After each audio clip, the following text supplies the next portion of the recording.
About a month ago, we installed a 5.2 kilowatt solar array and a 20 kilowatt hour simplified battery bank. And since then, we've gotten a lot of comments from viewers saying, wow, you guys must have unlimited power right now. Or even friends and family who said, you know, we have an electric bill that's, you know, $300-400 a month. We're going to get us one of these systems and install this to offset our electric bill. Well, before you go ahead and jump the gun and start investing into a solar system, I wanted to sort of talk a little bit about the truth of living off grid and how that really plays out even when living with an awesome solar system like we have. So when you're living on the grid, you have all kinds of electric devices that you're generally powering. Plasma TVs, surround systems, dishwashers, microwaves, electric heaters, electric ranges, even curling irons and hair dryers. These are all things that at the flip of a switch, you can just turn it on and run it, and you really don't think twice about it. Maybe when your power bill comes in, you might think about it, but for the most part, you don't think twice about it. You can turn on what you want when you want it. But when you move to an off-grid scenario like we are, you really have to be conscious of what you're using and how you're using it. And so I wanted to talk a little bit about the truth of living off-grid with solar. And the first thing we're going to start with is, what exactly is this system powering? We talked a little bit about this in some previous videos, but I really want to clarify what our system is using. So what is getting continuous power right now is going to be our refrigerator, our internet router, and also our outlets for things such as our wall warts, where we are charging, say, our phones at any time that we need them charged. Those are the only things that we have on at any time. And you notice I didn't say lights. We don't hardly ever use lights anymore. So those are the things that are running at any one given time, and that's the main thing that our system is powering. Now, everything else is highly dependent on the weather. If it's a nice sunny day, we can run certain devices. If it's cloudy, then we're running off the battery bank, and we need to be very, very careful as to what we're using and how we're using it. Even when the sun is completely out, we still have to be very, very careful as to what we use and how we use it, because it can overload this system and shut it down. So the first thing would be our water pump, and this has an initial surge or draw of up to about 15 amps. So when that pump kicks on, that surges the system, and it's a really, really heavy load for this system. That means we need to be very, very careful as to how we use water. It's not something that most people think about when living on the grid. So for example, how does that play out in our everyday life? Well, for our showers, we don't run the shower continuously. We take what is called a Navy shower, or even a German shower, where you turn on the water, you get wet, turn it off, soap up, and then you turn it back on to rinse off. Things such as our washing machine. When our washing machine is running, nothing else is running. Things such as our toilet. We go with this by the saying, if it's yellow, let it mellow. We wait a few times before we flush the toilet. That way we're not running that water pump all the time, and also we're not draining down our spring, which has a limited amount of water coming in, a limited flow. Okay, lights. Lights are something that we hardly ever use anymore. We have a lot of battery powered lights, some solar lights, even headlamps that we wear all the time. Even at nighttime, we hardly ever use our lights anymore, but the lights that we do have, we did turn over to LED lights. So when we do use them, it does have a minimal draw. Kitchen appliances.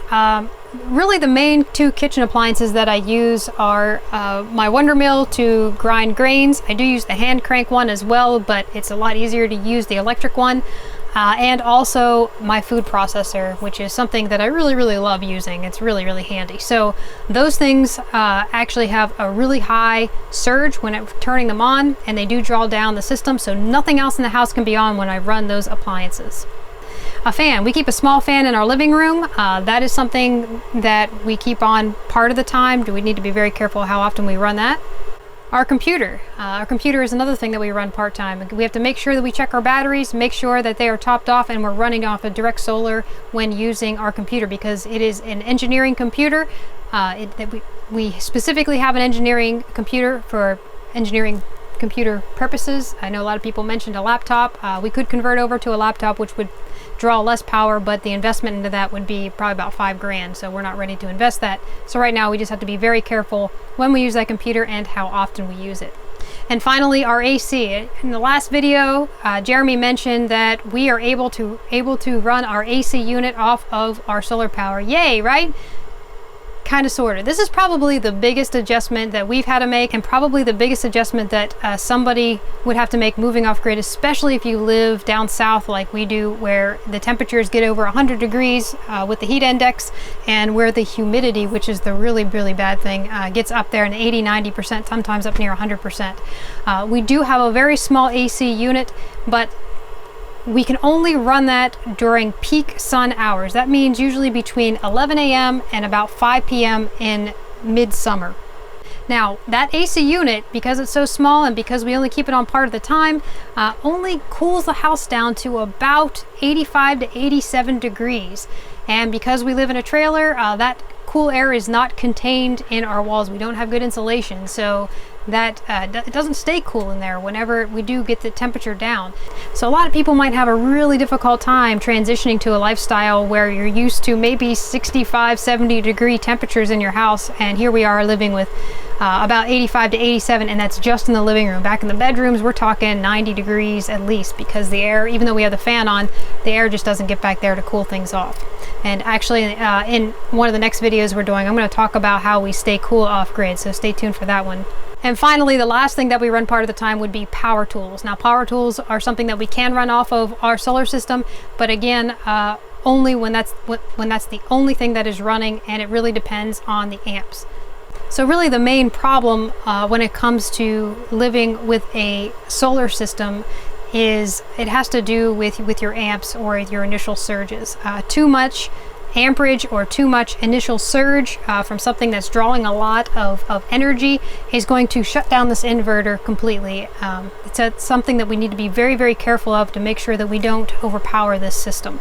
So what does like an everyday scenario look like? Well, right now in midsummer, you wake up, might turn the fan on and get some air circulating in the house. Nothing has been on overnight. Might make some breakfast and do some dishes with the water pump. Make sure all the toilets are flushed, and then everything goes off. When everything's off, before we turn on the air conditioner, I might do a load of laundry and then hang that outside. When the laundry's done, I might run the vacuum cleaner, and that's the only thing that's running at that time. When that's done running, it might be around 11 o'clock.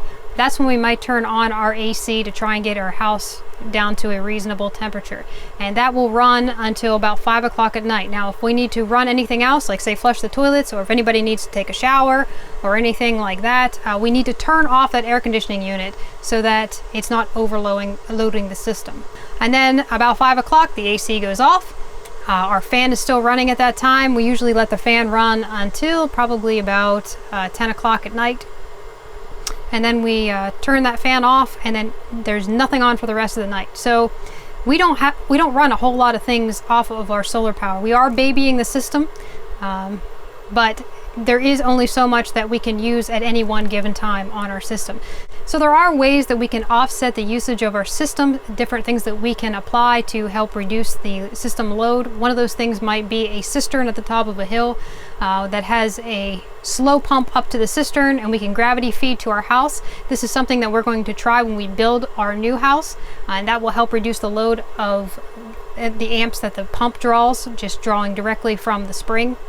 And there are a few other things that we can implement to help reduce the system, but for the most part, we live very frugally when it comes to power. Now, of course, there are people out there who have invested tons of money in these monstrous systems, and they can use unlimited power, and they live like most people do on grid, where you just turn on things whenever you need it. So like we said many times before, when we were living on the grid, we estimated we were using 60 kilowatt hours per day. We have reduced that down to somewhere between 4 and 6. With the air conditioning running in the summer, we've bumped that up to 10. That is a huge difference from living on the grid, and these are the sacrifices that we're making to enable us to live with a system like that. Now, there are a lot of people that aren't willing to sacrifice those kinds of things, but if you are, then maybe solar is right for you. So I just wanted to do a quick video talking about some of these things and kind of really what the lifestyle means. And it's really hard to explain it over a video. You really kind of have to live it. For us, it's not much of a sacrifice at all. We enjoy living this lifestyle. We enjoy the benefits of living this lifestyle and what we get from it. and we are going to continue to improve the system as time goes on so that there's less draw on this, and we're going to probably add wind and hydro at some point, so definitely stay tuned for that. But for the most part, I just kind of want to do a brief overview as to what we're actually powering and what that actually looks like for the average Joe. So for you guys moving to an off-grid lifestyle, plan on severely cutting back on your power usage in order to work with a system like this one. So I hope that's been helpful to you guys about the realities of living off-grid with a solar system. If you guys have any additional questions, be sure to leave them down below. We'll try to answer them as best we can. So in other news, I wanted to talk a little bit about the Guildbrook Farm t-shirts and merchandise that we are now offering on our Spreadshirt store. A lot of people have asked questions about our t-shirts and our t-shirt designs. Just kind of want to answer some of those. The first one is about quality. We had ordered a small batch in ourselves. I'm wearing one of the Back to the Land shirts right now, and we are really pleased with the quality. Definitely a great company to deal with, and they're super quick with their turnaround times. I think it was about a week to a week and a half until we got our shirts, so they're really good in that department as well. Now they do offer a wide variety of t-shirts on there, and sweatshirts and all different types of brands. You're going to want to read some of the comments on each one of the shirts that you're interested in, because some of them you might want to order a size up, some of them run a little bit small, some of them are not pre-washed cotton, so you know, you might need to get a larger or size or whatnot. So definitely check that out before you place your order. Now, as far as the designs themselves, this is something that's pretty cool with Spreadshirt.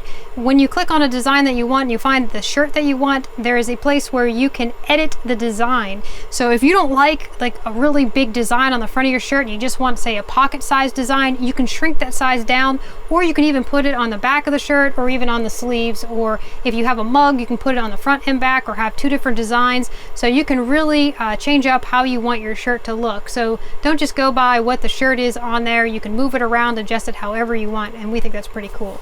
Now, if you guys have already been to the Spreadshirt store, I want to encourage you to go back to the Spreadshirt store, because we have uploaded at least 6 new designs since our last video, and we are uploading more every single day. So definitely check back. We have some really cool designs. Honestly, I think they're kind of getting better the more that we do them. All of the designs are by us, and we really like the way they're turning out. So definitely go back and check that out frequently, because there might be something that you bought before that you really like, but you might find something else that you like even better now. So definitely check that out again. Now, if you guys had already purchased a shirt or mug or something like that from us, first of all, thank you so much for your support. If you guys are on Instagram, I want you guys to upload a picture of whatever it is that you purchased, and be sure to tag us at Guildbrook Farm on Instagram. We want to see what you got. So that about wraps it up. I think in the next video we're going to be talking about how to stay cool when you have limited or no AC. If you guys are interested in how we do that, that's going to be coming up in the next video, and we'll see you soon. Thanks for watching.